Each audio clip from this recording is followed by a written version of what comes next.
بسم اللہ الرحمن الرحیم۔ میری دوستوں سے گزارش ہے کہ ویڈیو کو لائک کریں، شیئر کریں اور ساتھ میں چینل کو سبسکرائب کر دیں۔ بیل آئیکن کا بٹن بھی دبا دیں تاکہ نئے آنے والی ویڈیوز آپ تک پہنچتی رہیں۔ ایرانی سلطنت کی سرحدیں مغرب میں رومی سلطنت سے ملتی تھی۔ جب دونوں طاقتوں کو مسلمانوں سے خطرہ محسوس ہوا تو انہوں نے اپنی فوجیں اکٹھی کر لیں۔ یہ پہلا موقع تھا کہ رومی اور ایرانی سلطنتیں ایک دوسرے کے اتحادی بن کر مسلمانوں کے مقابلے پر آئیں۔ اللہ کے فضل سے سیدنا خالد رضی اللہ تعالیٰ عنہ ان دونوں سلطنتوں سے ٹکرائے اور ان کو شکست دی۔ سیدنا خالد اس قدر آزاد طبیعت کے مالک تھے کہ سید رسول اللہ صلی اللہ علیہ وسلم اور سیدنا ابو بکر رضی اللہ تعالیٰ عنہ کے علاوہ کسی اور کے لیے ان کو سنبھالنا ممکن ہی نہ تھا۔ اس بات سے اندازہ کیجئے کہ ایک موقع پر ایران کے ایک جنگ میں فتح کے بعد جب آپ رضی اللہ تعالیٰ عنہ مرکز کی طرف لوٹ رہے تھے تو حج کا موقع آ گیا۔ سیدنا خالد نے حج کرنے کا فیصلہ کیا۔ اس میں بہت خطرہ تھا کیونکہ مسلمان فوجیں رومی اور ایرانی فوجیوں سے عراق میں برسر پیکار تھی اور سپہ سالار کا ان سے دور ہونا خطرناک ہو سکتا تھا۔ سیدنا ابو بکر رضی اللہ تعالیٰ عنہ اس وقت خلیفہ تھے اور سیدنا خالد رضی اللہ تعالیٰ عنہ نے ان سے حج کی اجازت بھی نہیں لی تھی، لیکن خالد خطرات مول لینے والے شخص تھے۔ انہوں نے پورے لشکر کو عراق کی طرح روانہ کیا اور بغیر کسی کو بتائے چند ساتھیوں کے ہمراہ انتہائی خاموشی اور سرائے سے مکہ پہنچ گئے اور حج ادا کیا۔ آپ نے اپنے بہت رازداری سے یہ حج ادا کیا اور مسلمان لشکر کو بھی پتہ نہ چلا کہ خالد رضی اللہ تعالیٰ عنہ چند روز کے لیے غائب ہیں۔ آپ رضی اللہ تعالیٰ عنہ خاموشی سے حج کے لیے گئے بھی اور واپس بھی لوٹ آئے، لیکن جب اپنے لشکر میں واپس پہنچے تو ایک قاصد خلیفہ کا خط لے کر آیا اور اس خط میں انہیں بڑے پیار سے ڈانٹا گیا تھا کہ آئندہ ایسی حرکت نہ کرنا۔ خالد بن ولید جیسے شاہینوں کو قابو کرنا کوئی آسان کام نہ تھا۔ حضور صلی اللہ علیہ وسلم بھی آپ سے بہت درگزر فرماتے تھے۔ اس میں کوئی شبہ نہیں کہ سیدنا خالد کو بہت جلال اور ہیبت عطا کی گئی تھی۔ آپ سے امت رسول صلی اللہ علیہ وسلم کی ایک غیر معمولی ڈیوٹی لینا مقصود تھا۔ سیدنا خالد رضی اللہ تعالیٰ عنہ اس وقت طرح کے بہت سے کام کرتے تھے جن پر لوگوں کو اعتراض ہوتا۔ حضرت ابو بکر صدیق ہمیشہ لوگوں کی شکایات پر ان سے درگزر کرتے تھے۔ بعض لوگوں نے یہ بھی کہا کہ سیدنا خالد رضی اللہ تعالیٰ عنہ کا معزول کر دیا جائے۔ حضرت ابو بکر صدیق کا اب یہی ہوتا کہ جس تلوار کو اللہ نے دین کی سربلندی کے لیے بے نام کیا ہے، میں اس کو واپس نیام میں نہیں ڈال سکتا۔ یہی فرق ہے ایک عام سپہ سالار اور ایک عظیم سپہ سالار میں۔ سیدنا خالد ایک عظیم سپہ سالار تھے اور اسی نسبت سے سیدی رسول اللہ صلی اللہ علیہ وسلم اور سیدنا ابو بکر کا خاص لحاظ بھی کرتے تھے۔ فتح عراق کی خوشخبری جب سیدنا ابو بکر تک مدینہ میں پہنچی تو آپ نے مدینہ میں اعلان کروایا کہ مبارک ہو، تمہارے شیر نے ایرانی شیر کو زیر کر لیا، مائیں قیامت تک خالد جیسا بیٹا پیدا نہیں کر سکتی۔ یہ وہ وقت تھا جب حضرت ابو بکر نے شام میں بھی مہم جوئی شروع کر دی۔ مسلمان دستوں کو یہ حکم تھا کہ صرف جاسوسی کریں، زیادہ آگے تک نہ جائیں اور جہاں تک ممکن ہو تصادم سے گریز کریں۔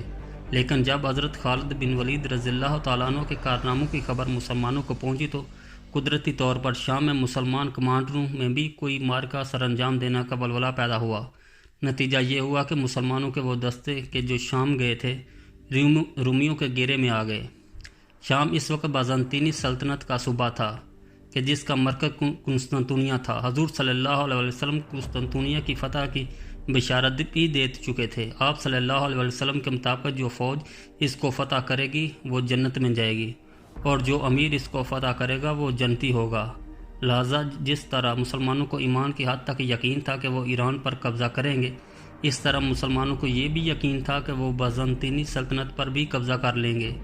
یہی وجہ تھی کہ سیدنا ابو بکر صدیق نے دونوں محاذوں پر بیک وقت لشکر روانہ کیے۔ خالد رضی اللہ تعالیٰ عنہ اس وقت عراق میں تھے۔ وہ مسلمانوں کو جو شام گئے تھے دشمنوں نے گھیر میں آ گئے اور انہوں نے کمک کی ضرورت تھی۔ تب سیدنا ابو بکر صدیق نے خط کے ذریعے سیدنا خالد کو حکم دیا کہ عراق کا محاذ دوسرے صحابہ کے حوالے کریں اور شام میں معذور مجاہدین کی مدد کے لیے روانہ ہو جائیں۔ سیدنا خالد کو جب یہ خط ملا تو انہوں نے پھر ایسا کام کیا کہ جو جنگی حکمت عملی کے تحت ناممکنات میں سے تھا۔ کوئی جنگی حکمت عملی کا مار یا سپہ سالار کام کرنے کا سوچ بھی نہیں سکتا تھا۔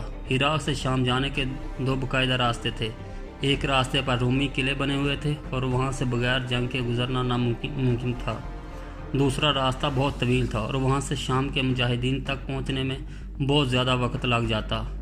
ایک تیسرا راستہ ریگستان سے ہو کر جاتا تھا، مگر یہ راستہ کوئی بھی استعمال نہ کرتا کیونکہ یہ انتہائی خطرناک تھا۔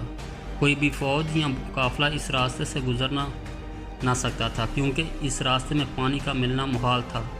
گرمی میں راستہ بھولنے کا اندیشہ بھی تھا اور بھٹک جانے کی صورت میں موت یقینی تھی۔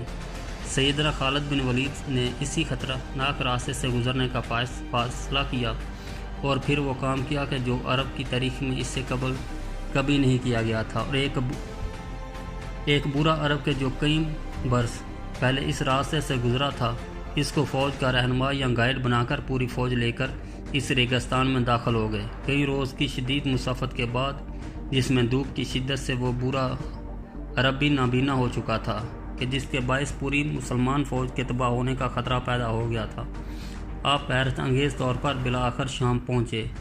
خالد کو ایمان کی حد تک یقین تھا کہ یہ ریگستان ان کا راستہ نہیں روک سکے۔ سیدنا خالد کے پرچم پر عقاب بنا ہوا تھا۔ وہ شام میں جب داخل ہوئے تو جس وادی سے گزر کر گئے وہاں اپنا پرچم نصب کر گئے۔ آج تک اس وادی کو تل عقاب کہا جاتا ہے، یعنی عقاب والی پہاڑیاں۔